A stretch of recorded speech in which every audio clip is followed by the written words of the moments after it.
할렐루야. 2022년 9월 27일 화요일 아침 기도회를 시작하겠습니다. 오늘도 주님의 귀한 말씀을 함께 묵상하고 또 함께 기도함으로 복된 하루를 시작하는 우리 성도님들 되시기 바랍니다. 오늘 하나님의 말씀은 사무엘하 6장 1절부터 11절까지의 말씀입니다. 다윗이 이스라엘에서 뽑은 무리 3만 명을 다시 모으고 다윗이 일어나 자기와 함께 있는 모든 사람과 더불어 바알레 유다로 가서 거기서 하나님의 궤를 메어오려 하니 그 궤는 그룹들 사이에 좌정하신 만군의 여호와의 이름으로 불리는 것이라. 그들이 하나님의 궤를 새 수레에 싣고 산에 있는 아비나답의 집에서 나오는데 아비나답의 아들 우사와 아효가 그 새 수레를 모니라. 그들이 산에 있는 아비나답의 집에서 하나님의 궤를 싣고 나올 때에 아효는 궤 앞에서 가고 다윗과 이스라엘 온 족속은 잣나무로 만든 여러 가지 악기와 수금과 비파와 소고와 양금과 제금으로 여호와 앞에서 연주하더라. 그들이 나곤의 타작마당에 이르러서는 소들이 뛰므로 우사가 손을 들어 하나님의 궤를 붙들었더니 여호와 하나님이 우사가 잘못함으로 말미암아 진노하사 그를 그곳에서 치시니 그가 거기 하나님의 궤 곁에서 죽으니라. 여호와께서 우사를 치심으로 다윗이 분하여 그곳을 베레스 우사라 부르니 그 이름이 오늘까지 이르니라. 다윗이 그날에 여호와를 두려워하여 이르되 여호와의 궤가 어찌 내게로 오리오 하고 다윗이 여호와의 궤를 옮겨 다윗성 자기에게로 메어가기를 즐겨하지 아니하고 가드 사람 오벳에돔의 집으로 메어간지라. 여호와의 궤가 가드 사람 오벳에돔의 집에 석 달을 있었는데 여호와께서 오벳에돔과 그의 온 집에 복을 주시니라. 아멘. 오늘 본문은 다윗이 하나님의 궤, 언약궤를 예루살렘으로 옮겨오는 중에 일어난 일들을 다루고 있습니다. 통일 이스라엘의 왕이 된 다윗. 어제 말씀에서 보면 블레셋과의 전쟁에서도 또다시 승리를 거뒀죠. 이제 다윗은 정말 정치, 군사적으로 안정적인 그런 기반을 확립하게 되었습니다. 이런 상황 속에서 다윗은 이전에 블레셋과의 전투에서 빼앗겼다가 이스라엘에 다시 반환되어서 방치되고 있었던 하나님의 법궤를 떠올리게 된 거죠. 이 법궤는 그 당시에 바알레 유다에 있는 아비나답이라는 사람의 집에 이게 이제 머무르고 있었는데요. 이 언약궤를 예루살렘의 자신의 성으로, 이 다윗성으로 운반해 오려는 그런 생각을 하게 됩니다. 하나님의 임재의 상징인 하나님의 법궤를 예루살렘에 다시 모셔옴으로써 통일된 이스라엘이 정말 하나님에 의해서 통치되는 국가임을 모든 백성에게 알리고 또 이스라엘 공동체를 다시금 하나님 중심의 신앙 공동체로 세우고자 하는 그런 선한 목적이 있었기 때문에 다윗은 정말 이 계획이 너무나 좋다고 생각했을 것입니다. 그런 중요성 때문이었는지 다윗은 하나님의 궤를 옮겨오기 위해서 오늘 말씀해 보니까 무려 3만 명이나 되는 사람들을 함께 데리고 가죠. 그리고 바알레 유다로 향하게 됩니다. 아마 3만 명 정도 하나님의 법궤가 행차하는데 적어도 이 정도 인원은 함께 해야지 나름 좋은 생각이라고 생각을 했었을 거예요. 그리고 드디어 아비나답의 집에서 하나님의 궤를 싣고 나오는데 여기 보니까 새 수레에 싣고 이제 운반을 하기 시작을 했습니다. 아마 또 이것도 이렇게 생각했을 거예요. 적어도 하나님의 이 법궤를 그냥 헌 수레에 실을 수 있나? 새 수레 정도에는 새로 만든 수레에다 실어야지. 의도는 좋았어요. 네, 좋았습니다. 새 수레에다 실은 거죠. 이 수레를 아비나답의 아들인 우사와 아요가 그 수레를 몰게 됩니다. 다윗과 또 함께하는 이스라엘 사람들은 여러 가지 악기들을 총동원해서 하나님을 찬양하고 기뻐하면서 이 법궤를 이제 운반해 오게 되는데요. 여기까지는 참 좋았죠. 갑자기 소들이 뛰는 겁니다. 날뛰면서 위태로운 거죠. 하나님의 법궤가 수레에서 떨어질 것 같은 겁니다. 그러자 아비나답의 아들인 우사가 하나님의 법궤를 떨어질까 봐 덥석 잡은 거죠.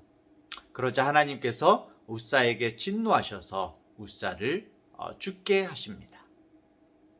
8절을 볼까요? 여호와께서 웃사를 치심으로 다윗이 분하여 그곳을 베레스 웃사라 부르니 그 이름이 오늘까지 이르니라. 웃사가 죽었어요. 이런 사고가 발생하니까 다윗은 깜짝 놀랍니다. 황당함을 넘어서서 오늘 다윗이 분노하고 있어요. 분노하는 모습을 보이고 있습니다. 누구에 대한 분노일까요? 분명히 다윗은 하나님을 향해서 화가 나 있습니다. 아니, 다른 일도 아니고 하나님의 법궤를 옮기는 건데 이렇게 하나님의 일을 하고 있는데 왜 하나님은 도와주시기는커녕 이런 일을 일으키시는 거야? 이렇게 생각을 한 것이죠. 성도 여러분, 우리도 살다 보면은 또 이런 상황을 만날 때가 있지 않습니까? 정말 내 의도, 내 생각에는 정말 하나님께서 기뻐하실 만한 일을 계획하고 준비하고 실행하려고 하는데 하나님께서 그 뜻을 이루어주시지 않고 영 도와주시지 않고 오히려 그 일을 어그러뜨려 버리시는 경우가 있는 것입니다. 왜 이런 일들이 일어나는 걸까요? 다윗은 사실 중요한 사실을 간과하고 있었던 것이죠. 하나님의 일을 한다고 하면서도 정작 함께 계신 하나님에 대한 인식이 자신의 안중에는 없었다는 것입니다. 사실 언약궤를 옮길 때에는 어떻습니까? 반드시 레위인이 메고 옮겨야 한다는 것. 이것은 그 당시에 율법을 아는 사람이라면 이미 다 알고 있는 내용이었습니다. 그런데도 다윗은 소가 끄는 수레로 언약궤를 운반했죠. 아무래도 정말 더 멋지게 규모가 있게 막 그렇게 보이게 하려고 다윗 나름으로는 생각을 많이 했었던 것 같습니다. 아니, 더 나아가서 언약궤를 옮기는 이 과정을 하나님께 기도하면서 여쭙지도 않았습니다. 성경에는 기도했다는 말이 없는 것 같아요. 오히려 블레셋과 전쟁을 할 때에는 하나님께 묻고 또 물었지만 하나님의 일을 한다고 생각하고 내가 생각할 때 가장 좋은 의도로 하나님의 일을 한다고 생각했을 때 오히려 하나님을 대면하지 않고 하나님의 말씀을 주의하지 않고 일을 실행해 버린 겁니다. 우리가 읽는 이 사무엘서의 가장 중심되는 주제가 무엇입니까? 하나님을 존중히 여기는 자는 하나님께서 존중히 여겨주시고 하나님을 멸시하는 자는 하나님께서 멸시하신다는 것이죠. 이스라엘의 첫 번째 왕이었던 이 사울은 하나님의 전적인 은혜로 이스라엘의 초대 왕이 되는 은총을 입었습니다. 하지만 어떻게 됩니까? 왕이 된 후에 사울이 하나님의 말씀에 불순종하기 시작하죠. 하나님의 말씀을 존중하지 않는다는 것은 그 말씀을 하신 하나님을 경멸하는 행동인 것입니다. 첫 번째 왕이었던 사울이 어디에서 하나님 앞에 어긋났었습니까? 사울이 전쟁을 앞두고 사무엘이 늦으니까, 그쵸? 제사장으로서 번제를 드리는 그 사무엘을 기다리지 못하고 자신이 직접 번제를 드렸죠. 하나님께서 분명히 구별된 제사장을 통해서 당신께 제사를 드리라고 말씀하셨는데 사울은 그 말씀을 거역한 것입니다. 자신의 생각대로 태만하게 하나님의 일을 행한 것이죠. 사울은 또 거기다가 아말렉의 모든 것들을 진멸하라는 그 하나님의 말씀을 거역하고 자신의 생각대로 가장 좋은 양과 소와 포로들을 남겨놓았죠. 하나님의 말씀을 외면하고 하나님을 멸시하고 가볍게 본 것이죠. 결국 그런 사울이 하나님께로부터 왕의 자리를 박탈당하는 것은 물론이거니와 길보아 산에서 비극적인 죽음을 맞이하게 됩니다.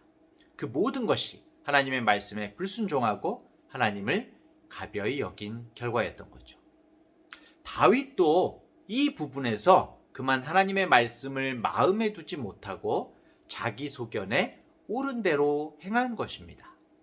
오늘날 많은 그리스도인들이 하나님을 경외하고 하나님을 존중하고 주님만을 바라보겠다고 말은 하지만 하나님께로부터 정말 존중을 받고 또 하나님을 존중해 드리는 방법이 담겨 있는 하나님의 말씀을 아는 일에는 별로 열심을 내지 않는 것 같습니다.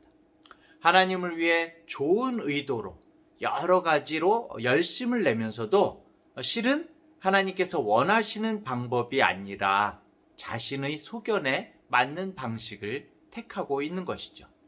아무리 동기가 좋다고 하더라도 하나님의 일을 함에 있어서 가장 중요한 요소는 그 방법이 하나님의 뜻에 부합되느냐인 것입니다.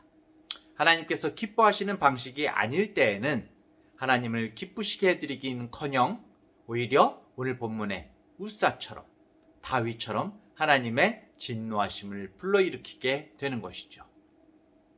사랑하는 대학교의 성도 여러분, 그리고 기독학생연합의 우리 지체 여러분, 우리가 하나님께로부터 존중받는 복된 삶을 살기 위해서는 그 무엇보다도 하나님의 뜻을 바로 알 수 있도록 하나님 말씀을 아는 일에 우리가 먼저 열심을 내야 할 것입니다. 말씀을 바탕으로 하나님께서 원하시는 삶을 살아야 하는 것이죠. 그럴 때 비로소 하나님께 기쁨을 드릴 수 있고 우리 생에는 유익함과 열매가 있게 되는 것입니다. 사람들 앞에서 사람들의 시선을 의식하면서 살아가는 것이 아니라 우리와 함께 하시는 하나님 앞에서 하나님을 의식하며 살아가십시다. 그리스도인의 삶을 살아가는 그 중심에 하나님의 말씀을 두십시다. 오늘도 이 사실을 기억하며 살아계신 하나님 앞에서 살아가는 주님의 사람들로서 승리하시기를 간절히 축원합니다. 기도하겠습니다. 하나님 아버지, 그리스도인이라고 하면서도 우리 스스로를 과시하기 위해 그리고 그릇된 열심으로 인해서 정말 우리 앞에 계신 주님을 무시하고 때로는 모른 척하면서 살았었음을 고백합니다. 저희를 긍휼히 여겨주시고 용서해 주옵소서. 아무리 하나님의 일을 한다고 하고 좋은 의도로 선한 일을 행할 때에도 하나님께 기도하지 않고 하나님의 말씀을 중심에 두고 행하지 않고 아버지 우리가 행할 때가 얼마나 많은지요. 주님, 친정으로 주님의 기쁨이 되기를 원합니다. 하나님의 말씀대로 살기를 원합니다. 이 아침 은혜를 베푸사 가리워져 있던 우리의 눈을 열어주시고 주님 바로 앞에서 주님을 의식하며 살아가게 하여 주옵소서. 말씀을 중심으로 주님을 찬양하며 주님의 음성에만 응답하는 주님의 사람들로 살아가게 성령께서 인도하여 주옵소서. 감사드리며 예수님의 이름으로 기도합니다. 아멘.